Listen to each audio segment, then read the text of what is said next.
Ladies and gentlemen, you may now continue using your electronic devices in flight mode only. Plane में ऐसी announcement जल्द ही गुजरे जमाने की बात बन जाएगी। यूरोपीय परिषद ने फैसला लिया है कि यहाँ एयरलाइंस यात्रियों को प्लेन में 5G की सुविधा दे सकती हैं। भारत में 5G रोल आउट हो चुका है, लेकिन इसके सुरक्षित होने पर अंतिम फैसला नहीं आया है और अमेरिका में भी नहीं। यूरोप ने आगे बढ़कर अपने सभी सदस्य देशों को 30 जून 2023 की डेडलाइन दे दी है। उन्हें तब तक इसके लिए 5G फ्रीक्वेंसी मुहैया करानी होगी। प्लान ऐसा है कि जैसे ही कोई भी प्लेन यूरोपीय संघ की सीमा में प्रवेश करेगा, वो अपने फोन के सारे फीचर्स का इस्तेमाल कर पाएगा, चाहे प्लेन से ही कॉल करनी हो या म्यूजिक और वीडियो ऐप यूज करने हो।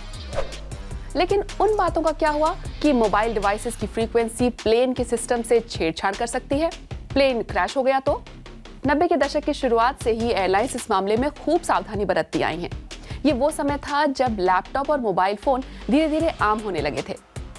एयरलाइंस और रिसर्चर चिंता जताते थे कि मोबाइल डिवाइसेस से निकलने वाले रेडियो सिग्नल कहीं फ्लाइट टेक्नोलॉजी से छेड़छाड़ न कर दें, जैसे कि विमान संचार, फ्लाइट कंट्रोल, नेविगेशन उपकरण और लैंडिंग के लिए सबसे जरूरी ग्राउंड नेटवर्क के साथ।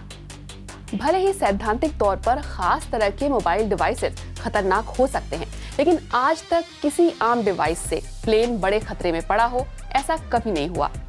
आगे भी होना नहीं चाहिए, कारण मोबाइल कम्युनिकेशन के लिए बैंडविड्थ का जो स्पेक्ट्रम इस्तेमाल होता है वो अलग होता है। मोबाइल फोन से कॉल करने में जो बैंड इस्तेमाल होता है वो एयरक्राफ्ट कम्युनिकेशन या जीपीएस नेविगेशन के लिए रिजर्व रखे गए बैंड से बिल्कुल अलग है। 2022 में अमेरिका और भारत दोनों जगह 5G लॉन्च हुआ। अमेरिका में लॉन्च के समय सावधानी बरतते हुए बहुत सारी इंटरनेशनल एयरलाइंस ने अपनी उड़ानें रद्द कर दी थी। तब से अमेरिका में तो इसके कारण कोई एक्सीडेंट नहीं हुआ है। वैसे भी एक सर्वे में पाया गया था कि करीब 40% यात्री फ्लाइट के दौरान एयरलाइन मोड ऑन करते ही नहीं। आप करते हैं? प्लेन में वाईफाई की सुविधा मिलना 2008 में ही शुरू हो गया था, लेकिन वो काफी महंगा होता है और बहुत धीमा भी।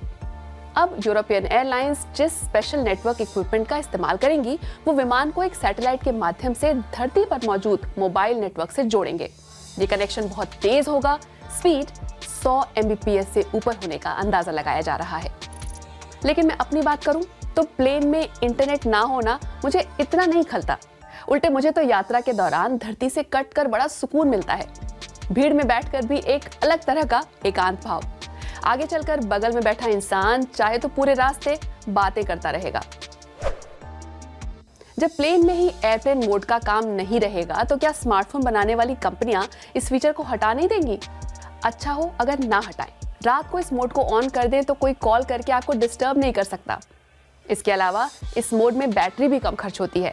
असल में फोन की सबसे ज्यादा बैटरी वायरलेस कम्युनिकेशन में ही खपती है। कभी बैटरी मरने वाली हो तो एयरप्लेन मोड लगाकर उसे कुछ और देर तक जिंदा रखा जा सकता है। आप एयरप्लेन मोड का इस्तेमाल कब करते हैं? ये सुविधा आ गई तो क्या आप भी प्लेन से अपने दोस्त को कॉल करेंगे? कमेंट करके बताइए।